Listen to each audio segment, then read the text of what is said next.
Peignons quelques feuilles. Je dépose d'abord une petite touche frangée. C'est le pétiole de la feuille.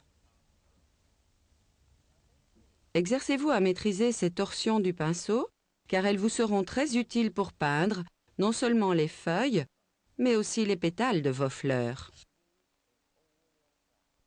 Observez comment je déplace mes traits vers le haut, en direction de la tige de la feuille. En voici un autre. Toujours avec une première torsade qui remonte vers la tige. Nous pouvons progresser de cette façon et créer très facilement des ensembles feuillus. Si vous effacez un trait, retracez-le. Faites chevaucher vos feuilles tout en descendant progressivement vers le bas de la toile. Je charge mon pinceau et je commence ici où je peins le pétale arrière en premier lieu. Souvenez-vous que chaque trait doit être léger et chevaucher légèrement le précédent pour former une jolie corolle.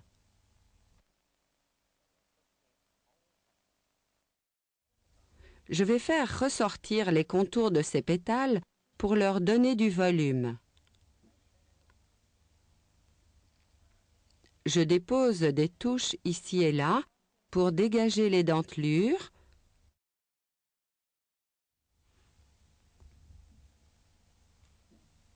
Un trait ici. Je vais peindre une autre corolle là dans le bas, avec son petit repli.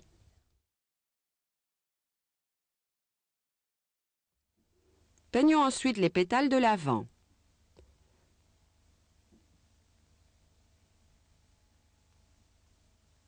Je précise leur contour.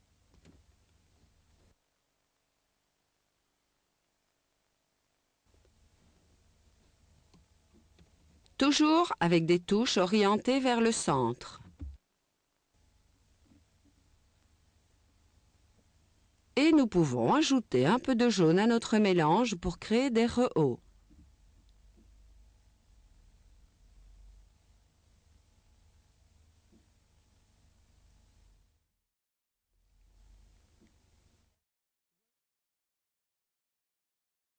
Nos pétales sont de plus en plus visibles. Un amas de petites fleurs. Des petites fleurs auxquelles je donne du volume en touchant délicatement la toile avec mon pinceau.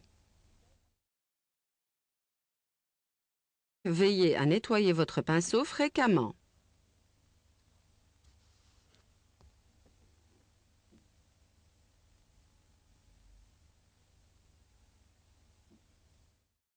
Je place ici et là quelques pétales éclatants, comme ceci. N'en faites pas trop.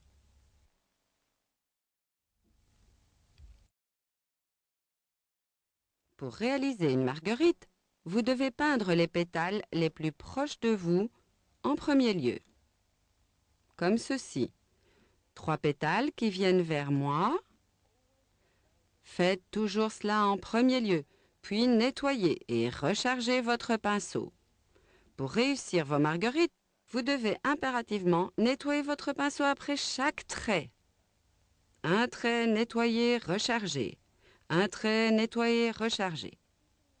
Si vous procédez de la sorte, vos marguerites seront fraîches et jolies. Dans le cas contraire, vous n'obtiendrez que des fleurs aux tonalités sales et ternes.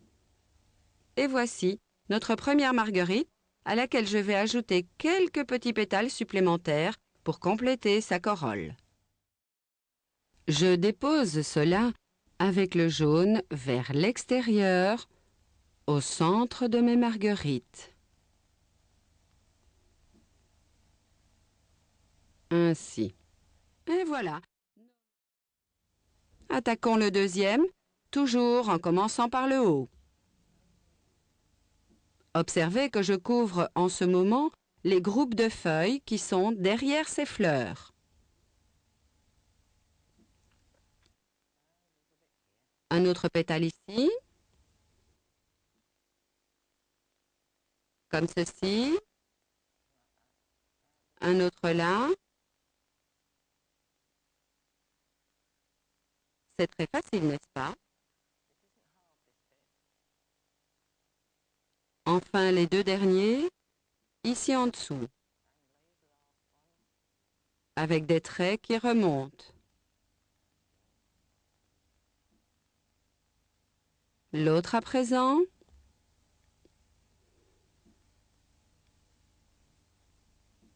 C'est très bien. Voyons l'autre fleur à présent. Vers le bas, toujours vers le bas, encore vers le bas. De longs traits qui descendent vers le centre.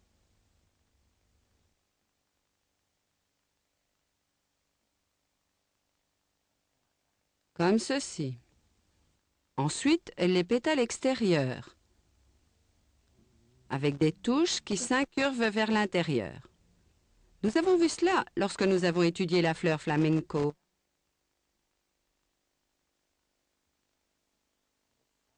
La même chose pour l'autre côté.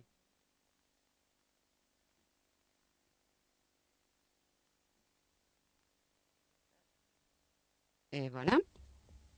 Peignons les pétales inférieurs avec des traits allant vers le haut cette fois. Et comme je l'ai dit tout à l'heure, ne vous inquiétez pas si vous débordez la couleur locale. Les fleurs ont tendance à s'épanouir pendant que vous les peignez. Que cela ne vous empêche pas de continuer aussi longtemps qu'elles ne se flétrissent pas. Je place ainsi progressivement tous mes rehauts.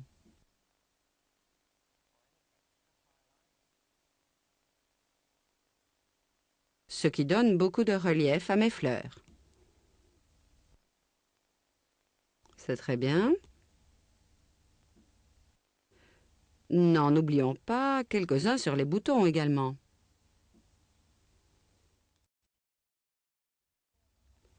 Je dépose des petites touches de couleur au centre de ces pétales.